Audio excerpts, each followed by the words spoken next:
Hop Média. Ouvrons nos oreilles. On était amené à prendre en charge des gens qui passaient par le service des urgences psychiatriques pour des gros troubles du comportement, qui allaient être hospitalisés. Et c'est là où moi, n'étant pas psychiatre, j'ai eu mon œil avec mon collègue psychiatre qui était à côté de moi. On s'est dit, non, mais là, il y a un autre truc, quoi. C'est pas une décompensation psychiatrique. Et là, on trouve des problèmes douloureux qu'on n'a pas cherchés parce que l'expression n'est pas classique, quoi. Banzai, épisode 7. Arnaud, comprendre la douleur de ceux qui ne peuvent pas toujours l'exprimer.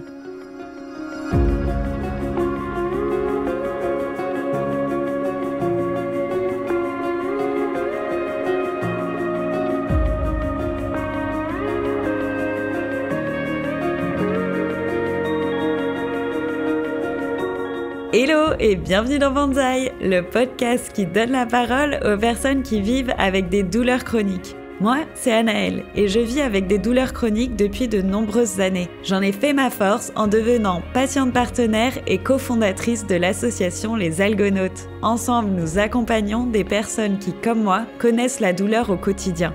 Avec Banzai, je vous invite à découvrir des histoires intimes et émouvantes pour briser les tabous autour de la douleur chronique. Que vous soyez concerné de près ou de loin, laissez-vous embarquer par ces histoires passionnantes. Pour ce dernier épisode de la saison 1 de Banzai, je vous propose de faire un pas de côté. Car aujourd'hui, ce n'est pas un ou une patiente que l'on va entendre, mais un professionnel de santé qui a choisi de se spécialiser dans la douleur. Et plus spécifiquement dans la douleur chez les personnes atteintes du trouble du spectre de l'autisme. J'ai voulu interviewer Arnaud car le projet de Banzai est de donner à entendre des points de vue différents sur la douleur, à la fois pour mieux comprendre le monde qui nous entoure, mais aussi pour trouver des clés pour mieux se comprendre soi-même. C'est donc avec une grande curiosité que j'ai posé mes questions à ce médecin passionné et passionnant. Je rencontre Arnaud dans son bureau qui lui sert aussi de salle d'examen au CRA de Lyon. C'est le centre de ressources autisme. Nous sommes l'un et l'autre de part et d'autre de son bureau, mais aujourd'hui, c'est moi qui pose les questions. Et je commence par lui demander de se présenter et de me raconter ce qui lui a donné envie de devenir médecin. Donc moi, je suis Arnaud Sourty, médecin généraliste et médecin de la douleur. Puis je travaille dans le cadre de la douleur en général dans un centre hospitalier universitaire pour une consultation douleur. Et mon gros du travail, c'est ici au centre de ressources autisme où j'accompagne les personnes TSA, troubles du spectre de l'autisme, avec ou sans déficience intellectuelle, pour essayer de repérer quelle est la part de la douleur dans les troubles du comportement qui amènent à consulter en général dans les hôpitaux. Et en tant que médecin de la douleur, je vais donner des avis douleur et santé mentale dans les services d'hospitalisation de psychiatrie générale.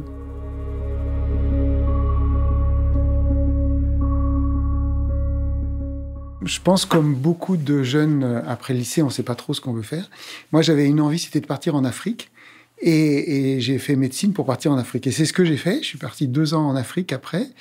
Et puis au retour, la médecine qu'on pratiquait là-bas était quand même assez particulière. Et j'avais pas envie de faire quelque chose d'un peu classique. Donc voilà, je suis revenu ici et j'ai cherché une activité où on a l'impression qu'on rende service dans un domaine, disons, un petit peu déserté ou pas encore bien investigué. Donc, j'ai travaillé 18 ans en prison et en même temps que j'ai travaillé en prison, j'ai fait cette capacité douleur pour me dire qu'un jour, j'essaierai de développer ça après. C'est ce que j'ai fait. En 2010, je suis arrivé ici au Vinatier et c'est là où très rapidement, dans le monde de l'autisme et aussi de la déficience intellectuelle, il y avait vraiment un manque par rapport aux soins somatiques en général et à la prise en compte de la douleur en particulier, avec beaucoup de préjugés qui étaient du fait que soit quand on a une maladie mentale, soit quand on est handicapé, soit quand on a des troubles du neurodéveloppement, on ressent pas la douleur, ce qui est complètement faux, mais qui a laissé de côté tout un tas de personnes avec cette particularité de la douleur chronique lorsqu'elle n'est pas prise en charge assez tôt. Ces gens qui souffrent depuis longtemps, avec une sensibilisation centrale de la douleur, qui fait que tout devient très compliqué pour celui qui l'a pour exprimer, et puis pour ceux qui s'en occupent de comprendre ce qui se passe, quoi.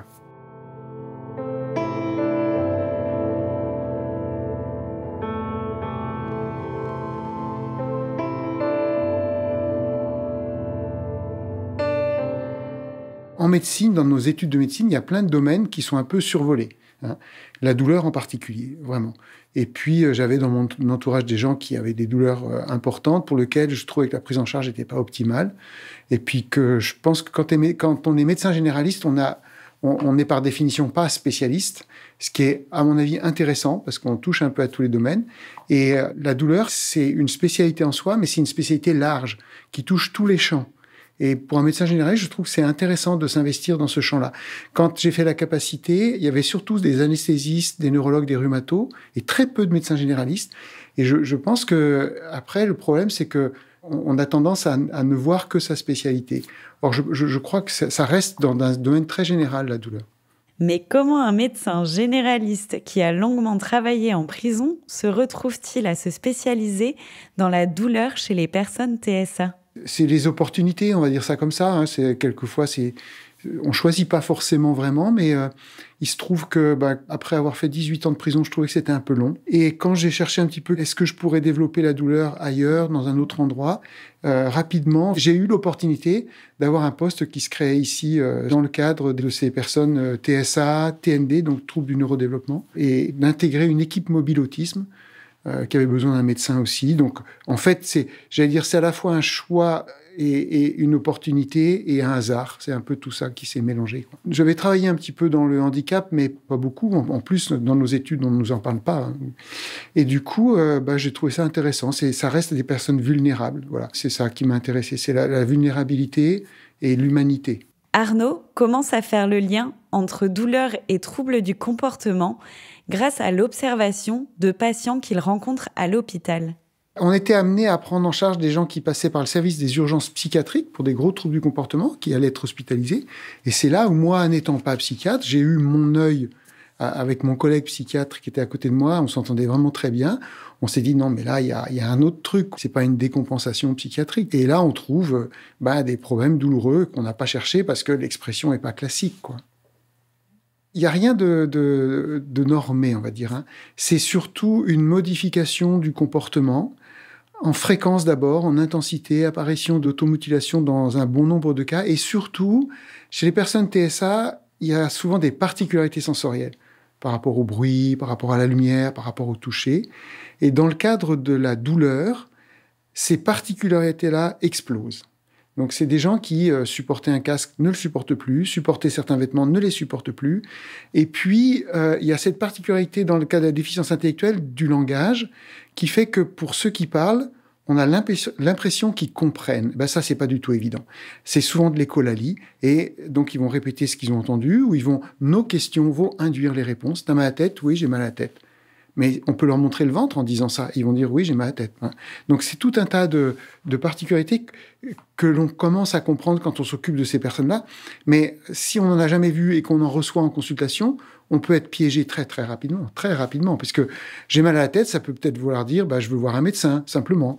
Ça peut vouloir dire, j'ai mal au ventre. Enfin, ça peut vouloir dire tout un tas de trucs ou simplement faire plaisir à la personne qui nous demande ça. On croit que ça lui fait plaisir. Donc ça, cette écholalie-là, et c'est des choses pour lesquelles, quand les gens s'occupent des personnes TSA, TND, ils le savent.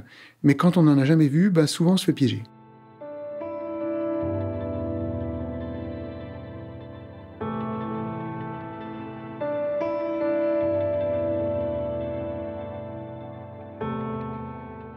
Des patients très déficitaires pour lesquels on a transformé leur vie, quoi. Ils ont pu quitter l'hôpital, baisser énormément les traitements psychotropes qui étaient donnés.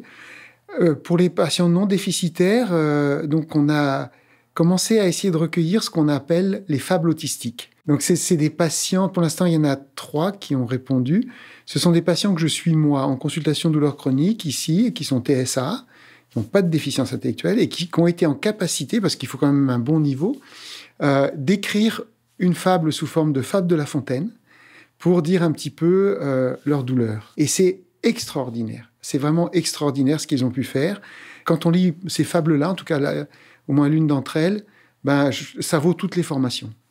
Et d'ailleurs, au dernier congrès de la douleur, où on m'a demandé de faire une petite intervention sur douleur et TSA, au lieu d'aller faire comme on fait d'habitude, des PowerPoint avec des recherches bibliographiques, j'ai lu et vraiment ça a beaucoup intéressé. D'abord, c'est la parole des patients.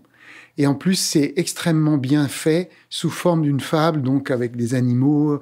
Donc, on comprend très, très bien. Et vraiment, je trouve qu'en termes de formation et de compréhension de ce que peut vivre quelqu'un, TSA avec douleur, il n'y a pas mieux. Extrait de la fable Samy et la forêt par Camille Hulin. Ses racines et ses angoisses le maintenaient, malgré lui, dans le calme de la forêt. Le chant des oiseaux et le bruissement du vent dans son feuillage constituaient les seuls sons que l'ouïe sensible de Samy pouvait capter. Finalement, ça n'était pas trop mal. Mais peu à peu, Samy développa un douloureux mal de crâne. Cela devait être lié à ses branches accrochées à sa tête. Elles devenaient de plus en plus lourdes à mesure que sa métamorphose s'opérait. Cette douleur s'accrocha à Samy, comme lui-même s'accrochait à sa forêt et ne la quitta plus. Elle était vive et écrasante, si bien que Samy peinait à dormir, à manger, à penser. Des années s'écoulèrent sans que Samy n'abandonne son refuge. Des années au cours desquelles sa douleur à la tête le suivait chaque jour, chaque seconde, inexorablement. Cette torture l'éloigna davantage encore de la vie réelle. La douleur s'immisçait en lui et lui appartenait au même titre que son propre souffle, que ses propres battements de cœur.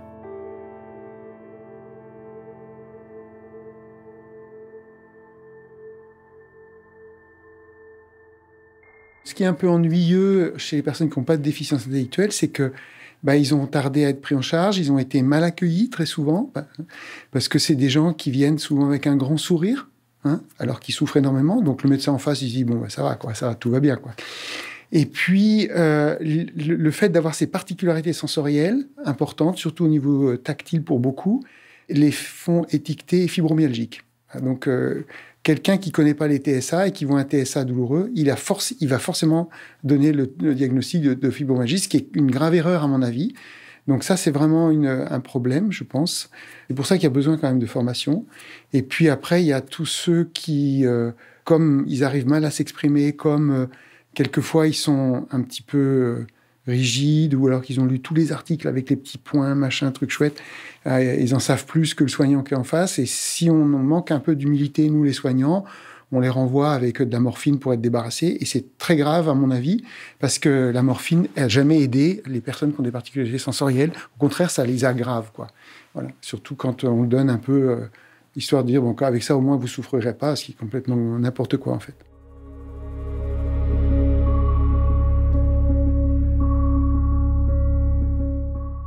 Alors, ça évolue, heureusement, maintenant, mais les personnes qui accompagnent leur enfant qui a 35 ou 40 ans, qui est autiste, donc les parents sont plus âgés, ils expliquent ce qu'on leur a dit quand leur enfant avait 5 ans, donc il y a 30 ans. Et là, on n'est pas glorieux, nous les médecins, d'accord ? Là, il y a eu vraiment une évolution par rapport à ça, et c'est vrai qu'on comprend que, du coup, ces personnes soient pas forcément en confiance avec le corps médical, vu comment ils ont été traités. Chez les plus jeunes, ça commence à être très différent, c'est heureusement. Mais il y a toute une part de la population qui est très craintive par rapport à ce qu'on va pouvoir dire. C'est dans votre tête, ça n'existe pas, vous en faites des caisses, etc. Enfin voilà, quoi. Ne serait-ce que le stress de venir voir un médecin, c'est 10 fois plus que pour une autre personne. Donc quelquefois même ils viennent pas. Ne serait-ce qu'aussi de respecter le fait de pas forcément les examiner tout de suite. De demander d'ausculter à travers un t-shirt et pas dessous, enfin des choses comme ça, à cause des particularités sensorielles. Voilà. De ne pas mettre la lumière, mais de faire un truc indirect. Voilà. Et ça, c'est très vrai pour ceux qui ont une déficience intellectuelle, mais c'est aussi vrai pour ceux qui n'en ont pas. Et moi, ce qui me frappe beaucoup chez ceux que je vois maintenant, qui commencent à avoir l'habitude de venir, je parle de ceux qui n'ont pas de déficience intellectuelle, ils me disent tous qu'il leur faut, après une visite médicale, après un entretien à droite à gauche, il leur faut 2 jours de récupération après. Afin de pouvoir partager sur les bonnes pratiques à adopter auprès de ses patients, Arnaud, accompagné d'autres professionnels de santé, a créé un collectif, le collectif Douleur. On s'est rendu compte que finalement, toutes les personnes qui s'occupent des patients de ce type-là ont les mêmes soucis, ont les mêmes remarques. Il n'y a rien de neuf. Il n'y a pas une personne dans son coin qui fait mieux que tout le monde. Et du coup, on s'est mis un peu en commun en faisant le fameux collectif douleur, qui a regroupé au départ des personnes qui travaillent dans des équipes mobiles autistes. Puis maintenant, ça s'est élargi à des gens qui travaillent dans des structures médico-sociales ou alors qui ont en charge des personnes autistes. Ce sont des médecins et des infirmières. On est plus de 51 maintenant sur la région Auvergne-Rhône-Alpes. Et on met en commun nos difficultés, nos trouvailles, nos recherches. On produit des choses pour les congrès. Et là, il y a un petit film qu'on a fait qui dure une demi-heure, où on a été visiter des structures médico-sociales qu'on avait formées à la douleur pour voir un peu qu'est-ce que ça change, quoi. Et il y a vraiment une énorme modification de la prise en charge des personnes lorsqu'on s'intéresse à ce sujet-là. Pour moi, le collectif douleur, c'est très important parce que ça permet d'enlever l'isolement de ces personnes, de ces professionnels qui travaillent dans ce champ-là et c'est un champ un peu marginal, on va dire ça, et qui ont beaucoup de mal à trouver des relais, des liens. Donc on se soutient, c'est une sorte d'intervision, on va dire ça comme ça. Avec le collectif Douleur, Arnaud a développé un outil hyper intéressant pour pouvoir déceler la douleur chez les personnes TSA. Cet outil s'appelle JEDI. JEDI, ça n'a rien à voir avec Star Wars. C'est GED, grille d'évaluation de la douleur, DI, déficience intellectuelle.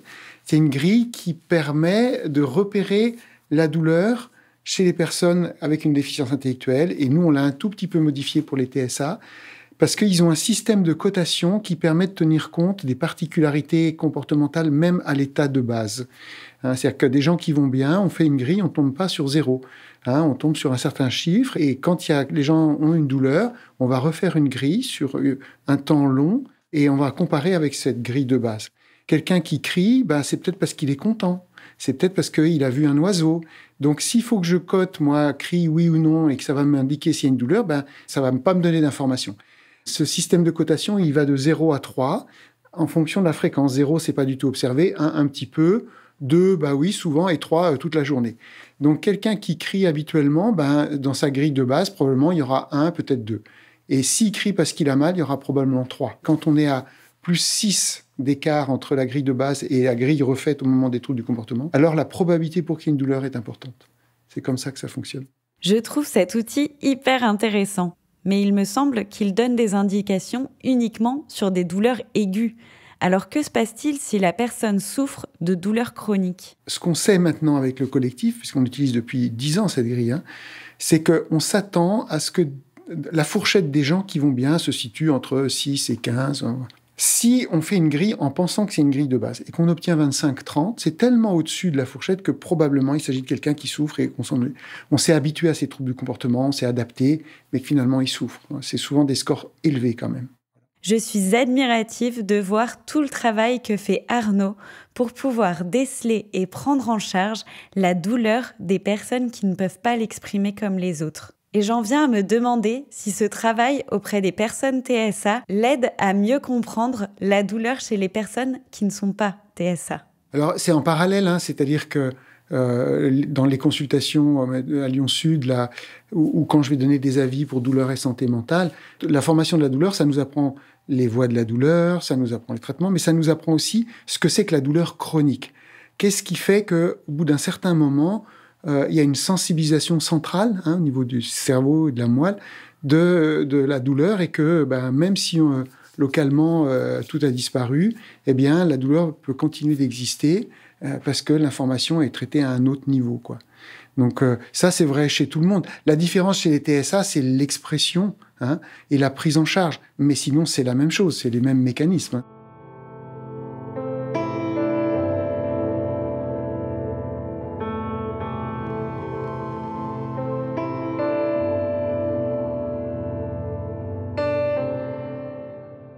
Elle peut avoir des formes, disons, neurovégétatives, c'est-à-dire fatigue importante, hypersudation, augmentation de la fréquence cardiaque, mauvais sommeil, enfin, des formes comme ça, mais pas forcément « Ah, j'ai mal ». Ça, c'est tout à fait classique. Quand on entend dire « Ah non, mais vous avez pas mal, sinon vous ferez ceci ou vous feriez ça ». Ben non, comme quand les gens ne connaissent pas l'autisme, ils disent « Vous n'êtes pas autiste, vous me regardez dans les yeux ». Et quand on dit ça à l'autiste, il dit « Mais s'il savait l'effort que je fais pour le regarder dans les yeux ». La médecine, c'est pas une science exacte, vraiment pas. C'est la clinique de l'incertitude, en fait, vraiment, c'est ça. Mais c'est comme ça qu'on avance, en fait. Et je crois qu'il y a, d'une part, il faut arriver à comprendre qu'est-ce que le patient nous dit par son comportement, pas que par ses paroles, mais par son comportement. Et moi, à quoi je peux rattacher ça par rapport à la connaissance que j'ai du système personnel et des mises en place de soins, de neurovégétatifs, de l'expression de la douleur dans un corps qui souffre, quoi. Travaillant dans un hôpital psychiatrique, Arnaud est aussi amené à faire des liens, pour certains patients, entre santé mentale et douleur. La douleur peut avoir une fonction en santé mentale, hein, c'est-à-dire qu'il y a des gens qui ne veulent pas, c'est pas conscient, hein, mais qui ne sont que douleurs, parce que c'est leur façon d'exister, parce que voilà. Et donc, c'est sûr que c'est des gens pour lesquels il faut vraiment bien comprendre de quoi ils souffrent et comment ils souffrent, pour pas les mettre sous des traitements inappropriés qui seraient très forts, type morphinique par exemple, et qui vont pas correspondre à leur demande. Leur demande, c'est pas forcément de ne pas ressentir la douleur, c'est de pouvoir vivre avec ça et d'être entendu comme ça. Et c'est pour ça que quelquefois on n'est pas entendu dans les services qualité quand il y a des protocoles de douleur où on voit marqué par exemple en santé mentale. Hein, en santé mentale, on nous demande des protocoles douleur et on va dire bon alors sur une échelle de 1 à 10, de 1 à 3, ça va être une douleur modérée, ça va être des antalgiques de palier 1, type paracétamol. De 3 à 6, c'est douleur modérée sévère, donc c'est plutôt mettre des paliers 2, tramadol, codéine, choses comme ça.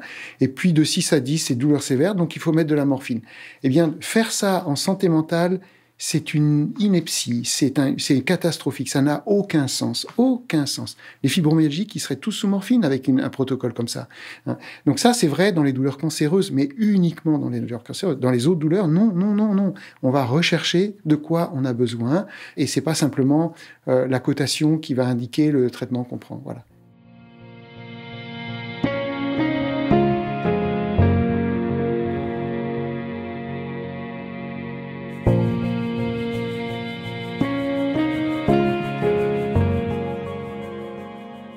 La douleur, c'est un fait d'existence, vraiment. Hein, donc, c'est quelque chose pour lequel on est tous confrontés à un moment ou à un autre à notre douleur. Le problème de la douleur chronique, c'est que ça devient envahissant. Hein, et donc, comment on va lutter pour essayer que ce soit le moins envahissant possible en disant aux gens, on a une chance de vous améliorer de 50%. Le douloureux chronique, quand on lui dit on vous améliore de 50%, il signe. Hein. Si on lui dit on va vous améliorer de 100%, s'il est intelligent, il revient pas voir le centre de douleur qui lui a dit ça. Non, c'est déjà 50% par rapport à la vie d'un douloureux chronique, c'est énorme. Quand je demande aux gens, je dis que pensez-vous de votre qualité de vie ? Pas de votre douleur, de votre qualité de vie. C'est ça qui est important. C'est comment est-ce qu'on peut faire pour améliorer votre qualité de vie ? Ce que je comprends dans ce que me dit Arnaud, c'est que pour mieux accompagner les personnes qui souffrent de douleurs chroniques, il faut être à leur écoute, entendre leurs besoins et leurs attentes. Mais comment faire ça en tant que professionnel de santé ? On est confronté à quelque chose, je pense, qui est lié à l'évolution de notre système de santé. C'est que ce comment-là dont tu parles, c'est le temps, en fait.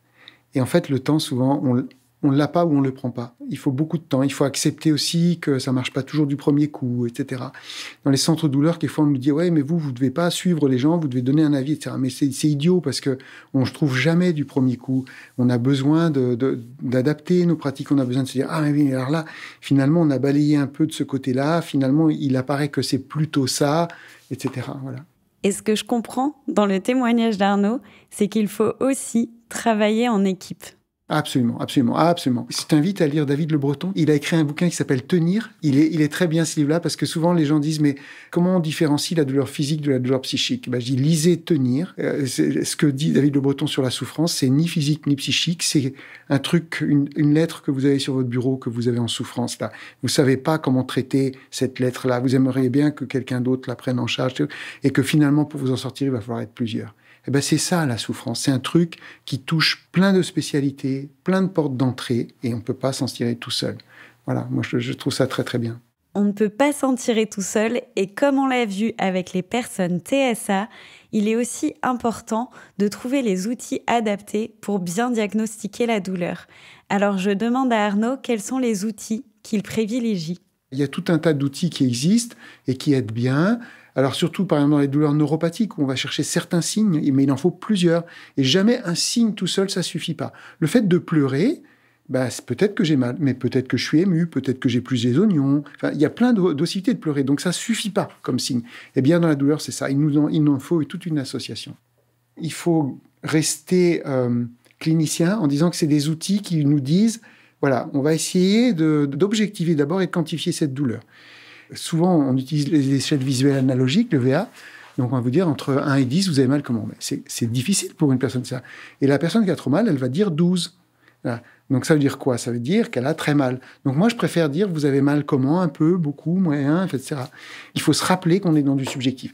C'est important de pouvoir l'évaluer pour d'abord qu'on voit si la personne se sent mieux après, et puis pouvoir tracer ce qu'on fait. Mais il faut se rappeler que c'est du subjectif. Et le praticien aussi est subjectif. Ça avait été montré que les soignants qui avaient eux-mêmes fait l'expérience de la douleur pour eux surcotent la douleur de leurs patients. Alors que les soignants qui sont déprimés, burn-out, ils sous-cotent là-dedans. Alors que tous les deux sont soignants. D'accord? Donc c'est des choses, on est subjectif forcément. Mais on doit tenir compte des recommandations, on doit tenir compte de l'avancée de la recherche et tout. Mais malgré ça, on reste subjectif. L'homme a réussi à fabriquer des avions quand il a accepté d'être plus lourd que l'air. Voilà, c'est tout. Il faut accepter nos limites pour pouvoir mieux les contrôler, quoi.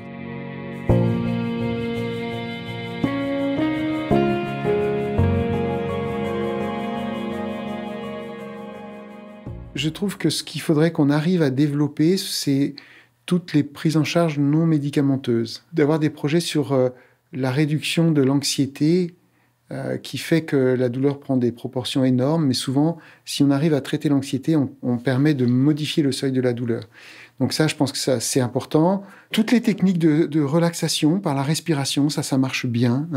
C'est de la médecine complémentaire. Dans les centres douleurs, on utilise ça, mais quelquefois, c'est mal utilisé. C'est-à-dire qu'on se dit, bon alors, il aura tel médicament, et puis on va faire telle technique. Or, c'est complémentaire. C'est pas à la place de ou en plus de. C'est avec.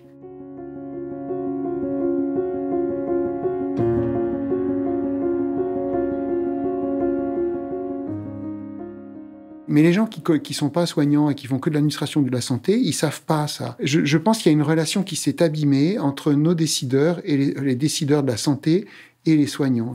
Et je sais pas comment ça peut se corriger, ça. Je pense que c'est de la confiance. Il faut se faire confiance. Et c'est pas parce qu'on est médecin qu'on dépense de l'argent et qu'on est administrateur qu'on économise. Moi, je pense pas. Quelqu'un qui a une fibromyalgie, si je lui ai prescrit de la morphine, il va être remboursé. Je vais l'aggraver, mais il va être remboursé. Si je lui prescris des séances d'hypnose, de relaxation, de sophrologie, il sera pas remboursé. Alors que c'est ça qu'il faut faire. Et il faut nous faire confiance. C'est-à-dire qu'il ne faut pas croire qu'on va s'amuser à prescrire de la sophrologie à tout le monde. Non, il faut nous faire confiance. C'est dans des indications particulières. Mais par exemple, le centre Léon Bérard, ici à Lyon, qui est un gros centre de cancérologie, vraiment très réputé, ils font appel à des coupeurs de feu, par exemple, des choses comme ça. Donc, et pourtant, c'est un centre scientifique. Donc, il y a des ouvertures importantes qui peuvent se faire. Il y a des progrès à faire, mais les pistes existent. Je demande donc à Arnaud qu'est-ce qu'il prioriserait pour améliorer la prise en charge de la douleur aujourd'hui en France. Il faut donner du temps aux médecins de la douleur. Et quand je dis médecins, en fait, c'est pas les médecins, c'est les gens qui prennent en charge la douleur. Il faut leur faire confiance, leur donner du temps. Ne pas les presser dans des histoires de rentabilité, parce que c'est pas rentable. La santé, c'est pas rentable. Au niveau qualité de vie, c'est rentable. Au niveau société, c'est rentable, mais pas au niveau économique, quoi. Voilà. Ça, c'est la première chose. Et je pense qu'il faut, il faut aider à ce que les médecins soient mieux formés dans la formation de base, les infirmières aussi, les aides-soignantes aussi. Pour moi, il faudrait ouvrir il faut que ce soit ouvert dès les premières années de médecine et que ça continue dans le temps, qu'on en parle tout le temps, quoi. Voilà.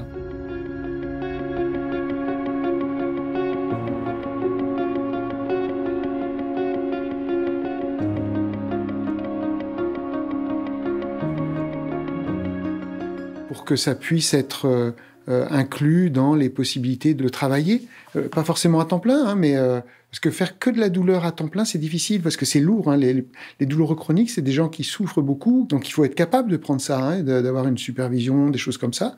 C'est simplement, nous les médecins, il faut qu'on accepte de pas être tout puissant, quoi, voilà, et que le patient qui souffre et qui nous donne l'impression d'être un peu agressif et harcelant, ce n'est que l'expression de sa souffrance. C'est pas contre nous. C'est l'expression de sa souffrance. Voilà. Il nous veut pas du mal. Il est juste pas content qu'on n'arrive pas à résoudre tous ces problèmes. C'est tout. Pour conclure, je demande à Arnaud quels conseils ou quelles phrases d'encouragement il souhaiterait adresser aux patients qui souffrent de douleurs chroniques, quels qu'ils soient? Faut pas baisser les bras, ouais, je pense que c'est ça. Aussi d'essayer de puiser dans ses propres ressources, parce qu'on en a des ressources, hein, tout vient pas de l'extérieur, bien sûr. Et puis de s'intéresser beaucoup aux techniques non médicamenteuses en complément de ce qu'on fait déjà, parce que ça, c'est des choses qu'on peut faire soi-même et qui apportent aussi un petit pourcentage d'aide dans l'amélioration de la qualité de vie. Puis il faut accepter sa vulnérabilité, vraiment, je pense que c'est ça. Je suis en admiration devant ceux qui arrivent à adapter leur douleur à leur vie. C'est-à-dire qu'ils continuent à vivre en acceptant ses limites. Il faut accepter ses limites. Voilà, c'est comme ça qu'on arrive à vivre.